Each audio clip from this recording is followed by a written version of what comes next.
L'histoire nous l'enseigne. Toute communauté politique a pour objectif sa perpétuation.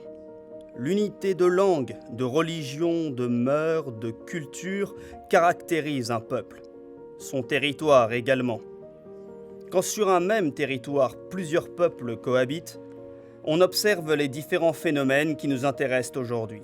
Assimilation, séparation, communautarisation. Et enfin, le cas le plus extrême, la remigration. L'histoire, cette institutrice des peuples, nous donne des exemples de remigration pour nourrir notre réflexion.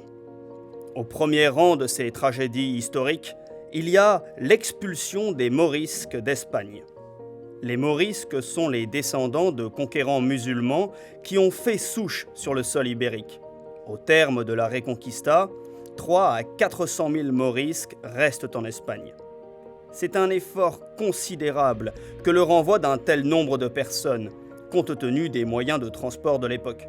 D'autant que les Morisques représentaient dans la région de Valence jusqu'à 40% de la population.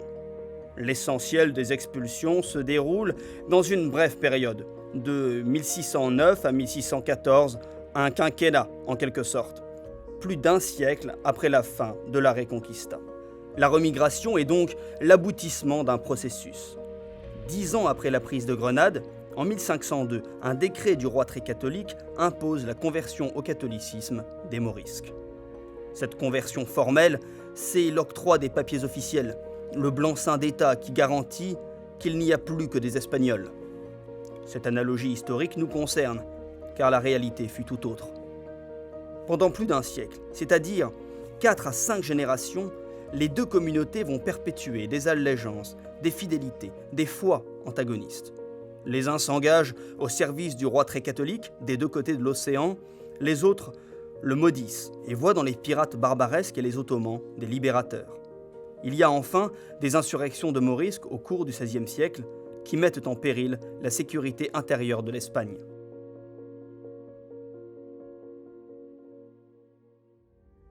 La remigration se fait dans la souffrance. Dans la région de Valence, où la paysannerie était largement musulmane, son expulsion est suivie d'un affaissement économique durable. Mais 4 siècles plus tard, la province de Valence poursuit un destin espagnol et européen. La remigration n'est pas une prérogative européenne.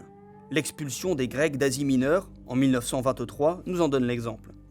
L'effondrement de l'Empire ottoman, à vocation universelle, laisse en opposition frontale des nations ennemies. En fait, des nations chrétiennes regardant vers l'Europe et des populations musulmanes prosternées vers la Mecque. La puissance de la Turquie tranche le nœud gordien. 1,5 million de Grecs sont chassés de régions qu'ils peuplaient depuis 25 siècles. L'histoire nous enseigne 2 réalités.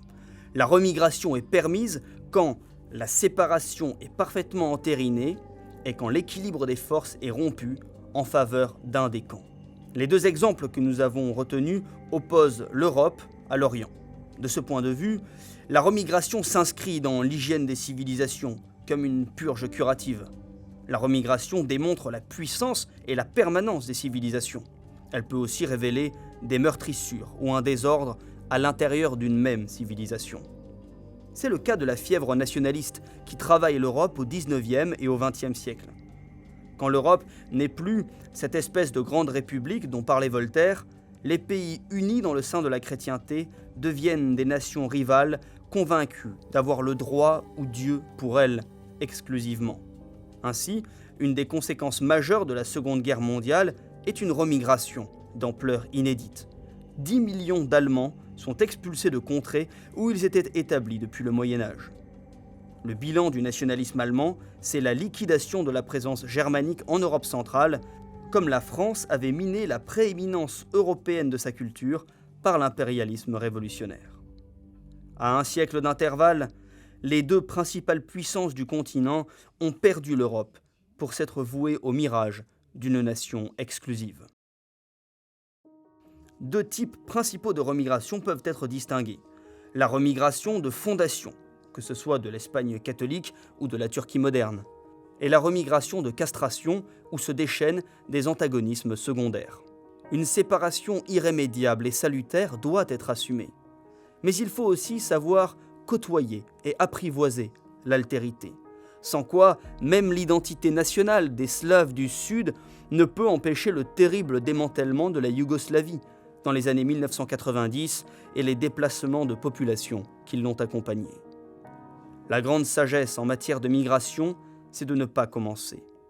Le seul vecteur honorable en matière de séparation, c'est de cultiver sa langue, ses mœurs et ses arts. S'ensuit une séparation féconde qui alors tient sereinement à distance une autre civilisation, une autre manière d'être homme.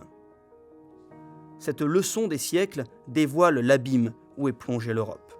Aux antipodes des séparations salutaires, le vieux continent subit un raz-de-marée migratoire et la concentration de populations de différentes cultures dans un même espace politique.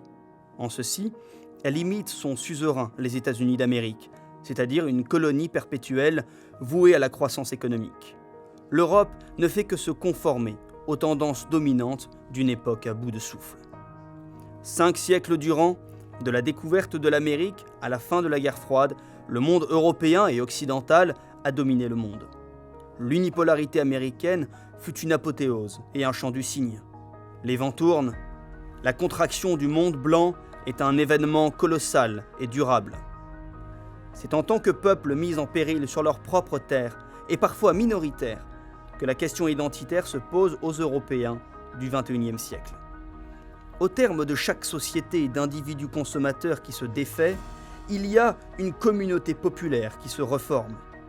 La réalité communautaire n'est pas une dérive dans la cité, elle en est le principe générateur.